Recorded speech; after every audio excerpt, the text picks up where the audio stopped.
we will be discussing the basics. In 11th and 12th, basic things are studied. This 11th and 12th class book is divided into two portions, botany and zoology.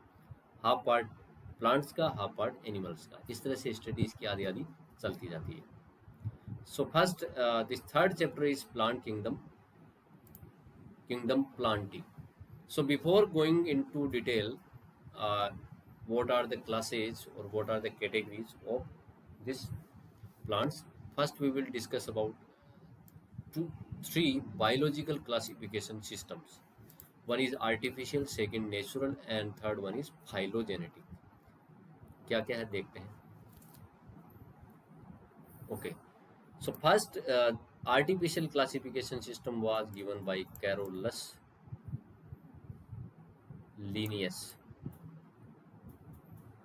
Spelling अच्छे से देखिएगा बेटा, biology में spelling का बहुत महत्व है. हर एक इंग्लिश में तो है ही है, यहाँ भी. तो Carolus Linnaeus gave this artificial classification system. What was it? Is the earliest system of classification, यानी फर्स्ट वन था ये देने का. क्या बेसिस था? वेजिटेटिव करेक्टर्स और superficial morphological characters like habit, colour, number and shape of leaves. Means जो हमें ऊपर से दिखता है उस प्लांट के बारे में, वो हमें देखना है. जैसे मान लो कि उसकी हैबिट क्या है, कहाँ पर ये पाया जाता है, उसका कलर क्या है, उसकी लीव्स का कलर है क्या है, some any other pigment apart from this chlorophyll are also found, और शेप कैसी है लीव्स की, इट्सेट्रा. यानी ऊपर से जो प्लांट में हमें सब चीज़ें दिखती है, वो सब चीज़ें करेक्टर्स देखते हैं, तो उस पर ये बेस्ड है. लीनियस का आर्टिफिशियल सिस्टम जो था, that was based on androecium structure. थोड़ा सा इसमें मॉडिफिकेशन कैरोलस लीनियस से किया. वो क्या? Androecium. Androecium is what? It is male genetic system और male sexual organs are there. Androecium. Gynoecium female की बात होती है. तो andro word has nothing to do with android mobile. Wherever andro word is coming, it means it is related to male. Gyno word is coming wherever in science, this is related to female. तो इसने थोड़ा सा और change किया Carolus Linnaeus ने. He more emphasized on androecium structure. Means male जो sexual organ है, जिसमें पोलन ग्रेन्स भी होते हैं और एंथर स्टेमन की बात उसने करी थी. इसके बारे में डिटेल में अपन पढ़ेंगे. ड्रॉबैक्स क्या क्या थे? दे सेपरेटेड क्लोजली रिलेटेड स्पीशीज, क्योंकि ऊपर ऊपर की करेक्टर उन्होंने देखे, सुपरफिशियल फ्लावर की बाकी जो करेक्टर्स हैं वो उसने चेक नहीं किए. So they separated closely related species since they were based on a few characters. यानी उन्होंने जो आपस में संबंधित कुछ स्पीशीज थी, उनको अलग अलग ग्रुप में दूर दूर रख दिया. ठीक है, जबकि पास उनको साथ में रखना चाहिए था. Second thing, equal weightage of vegetative and sexual characters. Vegetative और इक्वल सेक्सुअल जो करेक्टर्स हैं, जैसे वेजिटेटिव करेक्टर कौन से हैं? स्टेम, लीव्स, ब्रांच, और उसकी जो स्ट्रक्चर कैसी है, उसमें जाइलम फ्लोएम कैसा है, ये सब बातें जो करते हैं उसको बोलते हैं वेजिटेटिव करेक्टर्स. अगर अपन फीमेल फ्लावर की बात करते हैं, जिसमें एंड्रोइशियम है, गाइनोशियम है, पोलन ग्रेन्स है, इसके अलावा एक सेल है, स्टिल, स्टिग्मा, स्टाइल, ये सब चीज़ें हैं. यानी सेक्सुअल कैरेक्टर्स की बात अपन करते हैं. तो ये सब चीज़ें दोनों को बराबर वेटेज दिया इस आदमी ने, जबकि वेटेज इतना बराबर नहीं मिलना चाहिए था, क्योंकि जो vegetative characters are more easily affected by the environment and that can get changed from under the influence of this environment. तो ये दो ड्रॉबैक थे, इसलिए एक्सेप्टेबल नहीं था ये classification system. Then came natural classification system. This was given by two scientist George Bentham and Joseph Dalton Hooker. So simply this is known as Bentham and Hooker classification system, natural one. These are based on natural affinities among organism, उनके बीच में क्या कैसी affinities है, क्या relations है उनके बीच में, कैसे वो इंटरेक्शन एक दूसरे से करते हैं। This was based on this one. ये क्या कंसिडर करता है? It is considering the external feature as well as internal features of that particular plant, यानी एक्सटर्नल जो लीव्स स्टेम हमको दिखता है, उसके अलावा अंदर की स्ट्रक्चर उसकी कैसी है, उसमें किस तरह के लीव्स का कॉम्बिनेशन है, एनाटॉमी क्या है, उसका सेक्शन कट करते हैं हम तो कैसा प्लांट की वो सेक्शन दिखता है, एम्ब्रियोलॉजी कैसे उसके फ्लावर्स दिखते हैं और क्या क्या उसमें प्रोसेस होती है, like how they are their gametes are fertilized and what is being formed, how seed is formed, phytochemistry, what are the chemicals which are synthesized by that particular plant and how they are used. तो इन पे this is using both the features of the plant, external as well as internal. So this was given by these two scientists. Okay, it was somewhat acceptable, ये काफ़ी हद तक acceptable था। Phylogenetic classification system is based on the evolutionary relationship. ये थोड़ा सा बच्चों की समझ में नहीं आया, evolution क्या है, what is evolution?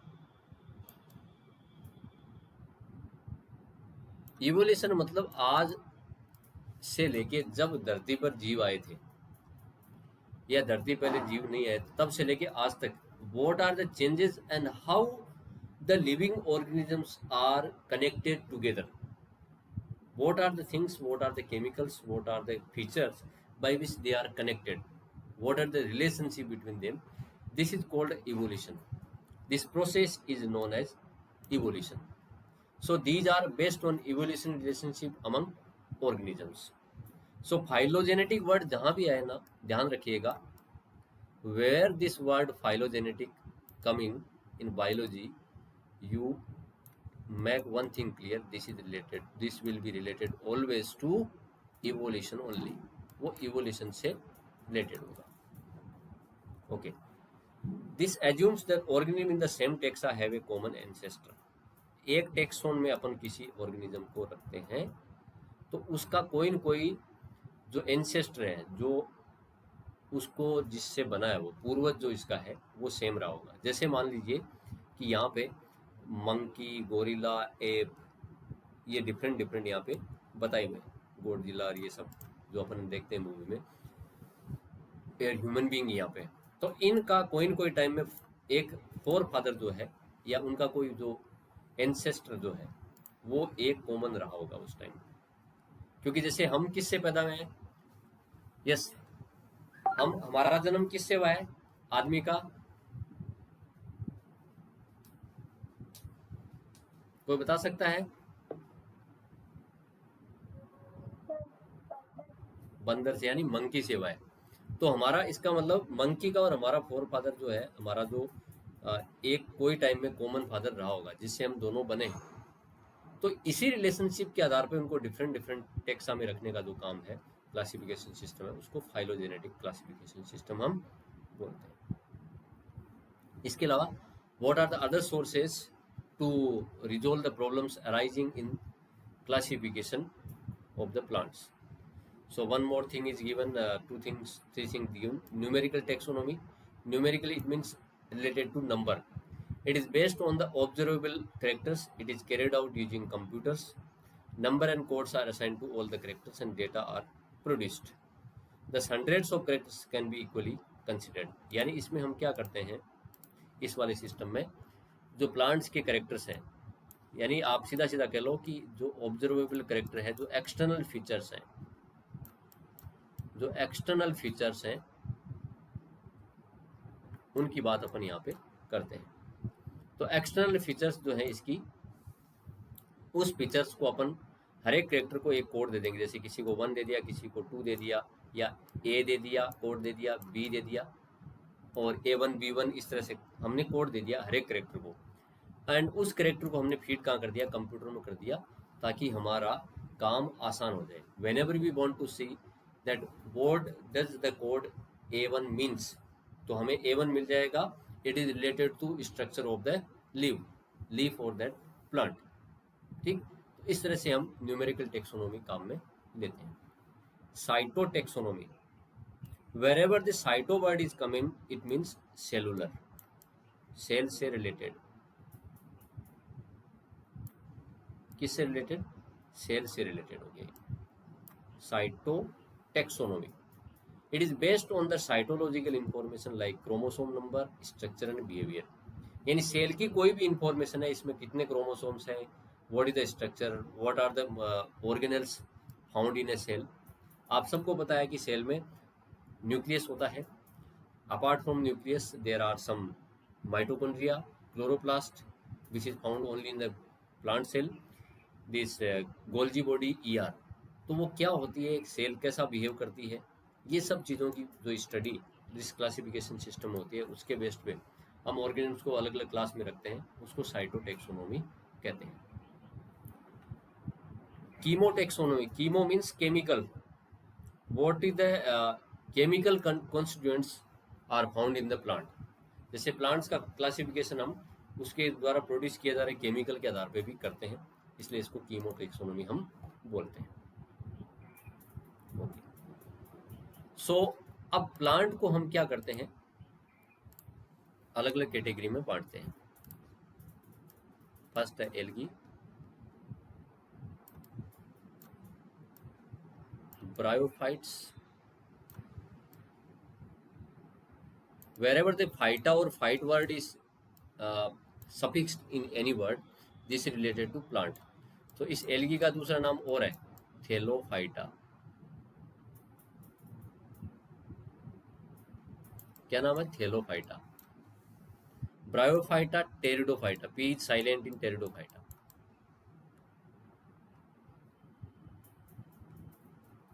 Pteridophyte at phyta. Gymnosperm, sperm means some gametes are produced here and fertilizer, all these things. Angiosperm,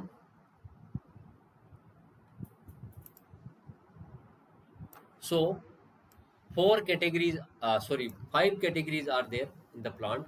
First one is algae, which is the lowest category of the plants, और ये सबसे कम develop plant होते हैं। Then bryophytes, pteridophytes, gymnosperm and angiosperm.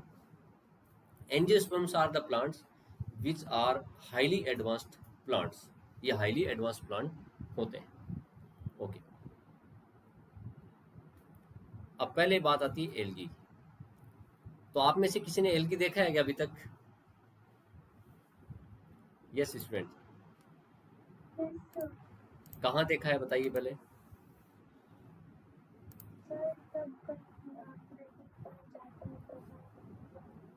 कहाँ पर है?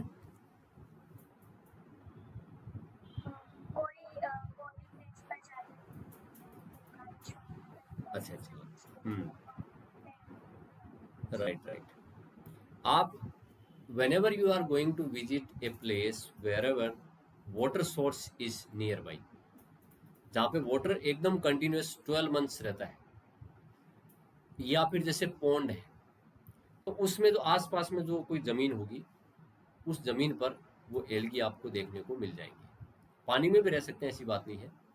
तो वहाँ पर ये एल्गी ज़रूर उग जाते हैं, क्योंकि इनको उगने के लिए सरफेस चाहिए। इसमें लीव्स, रूट जैसा या स्टेम जैसी कुछ भी स्ट्रक्चर नहीं होती, घास से उग जाती है, जिसको हम हिंदी में काई बोलते हैं। तालाब के, झील के किनारे पे वो ग्रीन ग्रीन जम जाती है, या पत्थर जो होते हैं, स्टोन्स जो होते हैं, जहाँ पे पानी उनको मिलता रहता है, वहाँ पे काई सी जम जाती है। तो वो ग्रीन ग्रीन जो लेयर आपको दिखती है वो हकीकत में क्या है?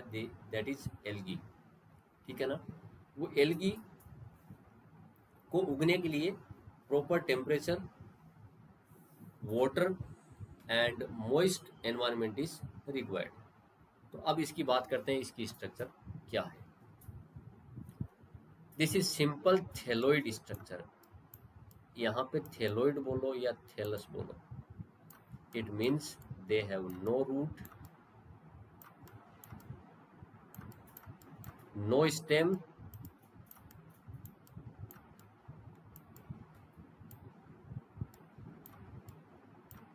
या आप एल्गी कहीं पे भी अपने आसपास में भी आपको देखने को मिल जाएगी, जहाँ पे पानी का सोर्स आसपास में हो। नो लीव्स, यानी कोई भी प्रकार की इस तरह की स्ट्रक्चर इनमें नहीं पाई जाती है। This structure is known as thallus.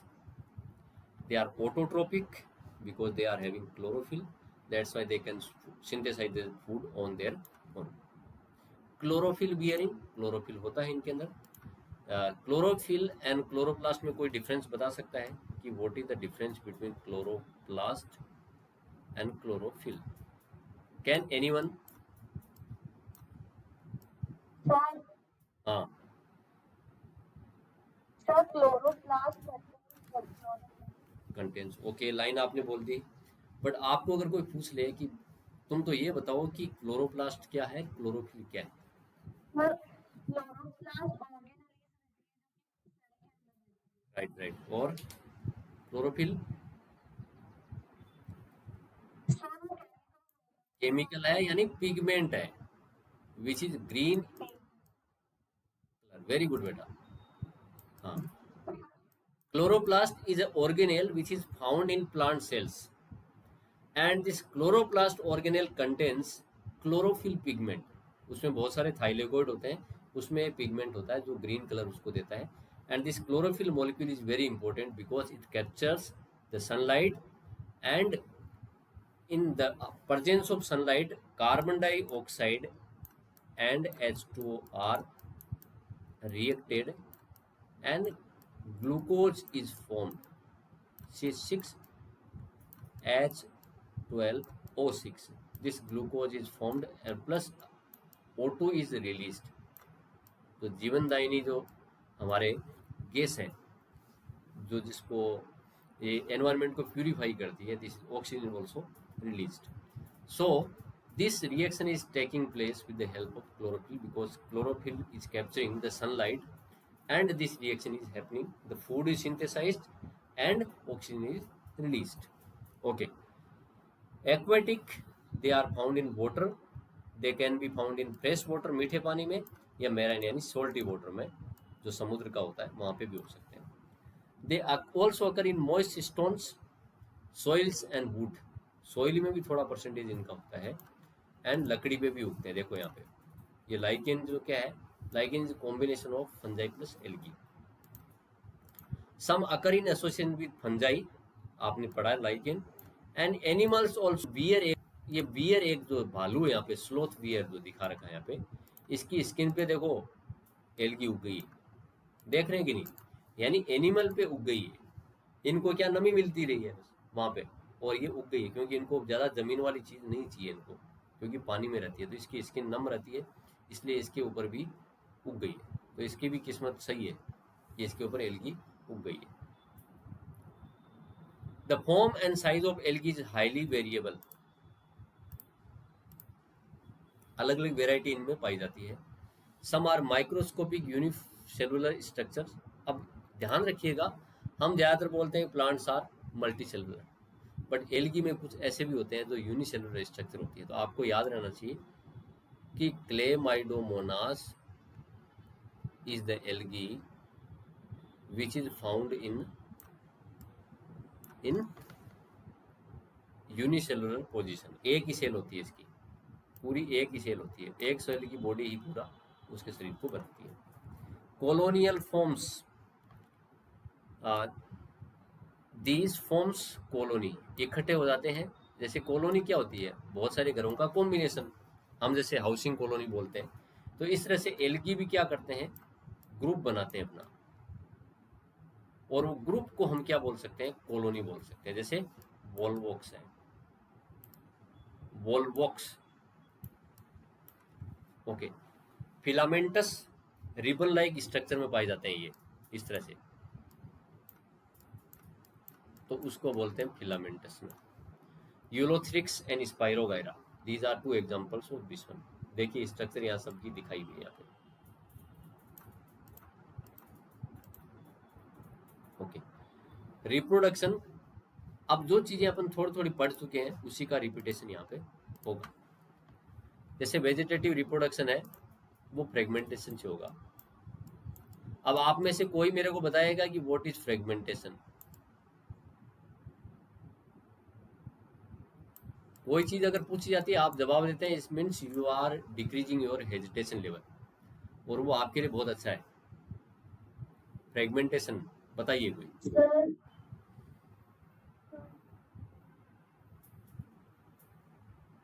बोलिए बोलिए। Sir fragmentation is a process of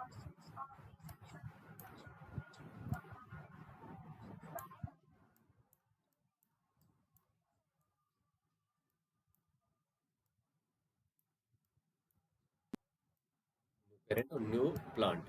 Okay. The any plant which is acting as parent, it will be broken into pieces. Those pieces are known as what? Fragments. And all the fragments will be giving rise to new plants. जैसे मान लीजिए कि इसके 3 fragment बने, 3 fragments are formed here, and these 3 fragments after maturation will be forming 3 plants, means algae. ठीक, तो इसको बोलते हैं fragmentation. Each fragment develops into a thallus. Thallus मतलब ये, क्योंकि इस एल्गी में प्लांट को ही हम क्या बोल रहे हैं, थैलस बोल रहे हैं, कि उसकी कोई different exact there no definite shape and size. asexual reproduction by the production of spores. This is done by production of spores. Sporangia में ये बनते हैं and they are dispersed in the environment, जैसे जू स्पोर है। जू word लग जाए इसका मतलब क्या है, कोई बता सकता है कि जू का मतलब क्या है? जू motile. This is flagellated, means flagella is found and they are motile.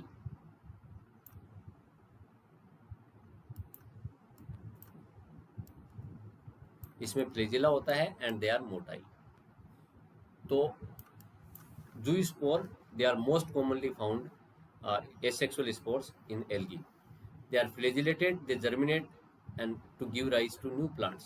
ये स्पोर जब यहाँ पे आ जाएंगे तो ये जर्मिनेट होके फिर से नया प्लांट बनाते हैं, एल्गी बनाते हैं, थैलस उसका बनाते हैं। Sexual reproduction by fusion of 2 gametes. यहाँ पर क्या होता है, male and female gametes are produced and they are combined together, and fusion of these 2 gametes is known as fertilization. The process by which male and female gamete are interacting together is known as fertilization, and one zygote is formed. So this is how the reproduction process is taking place.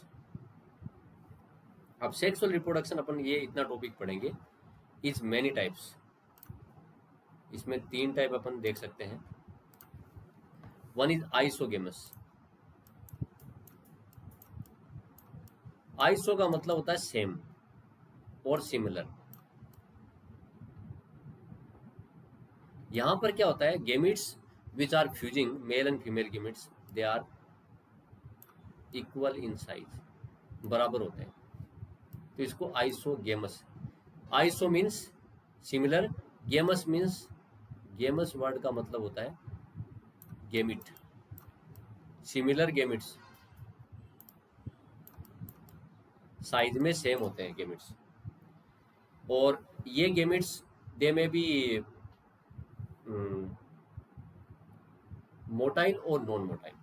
तो Ulothrix जैसे है उसमें flagella होती है, और spirogyra उसमें किसी प्रकार का ये फ्लैजिला नहीं होता है। Then next comes anisogamous. Fusion of 2 gametes dissimilar in size, एक बड़ा एक छोटा, ठीक। Dissimilar, aniso means dissimilar in size. So example is यूडोराइना।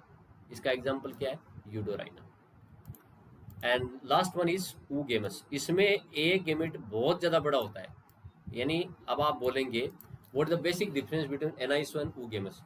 ध्यान रखिएगा कि इसमें एनाइसोगेमस और ऊगेमस में अंतर है कि एक तो जो इनकी साइज है गेमेट्स की, दैट साइज जो इनका है वो छोटा बड़ा। ऊगेमस में बहुत बड़ा होता है फीमेल गेमेट, और मेल गेमेट बहुत छोटा होता है। बट एनाइसोगेमस में क्या है कि साइज में वेरिएशन इतना ज़्यादा नहीं होता है, एक बड़ा एक छोटा होता है, but variation is lesser. Second thing, here the female gamete is static, it is non motile, वो एक जगह ही रहता है, और मेल गैमेट क्या करता है, वो मोटाइल होता है and it is coming to the female gamete के पास में आके उससे फ्यूज होता है। तो ये वाली चीज एनाइसोगेमस में नहीं है। तो इसका एग्जाम्पल है Volvox and Fucus, Volvox and Fucus इसका एग्जाम्पल है। तो 3 टाइप है। अब आप इसको अच्छे से पढ़िएगा, बाकी बातें अपन कल करेंगे।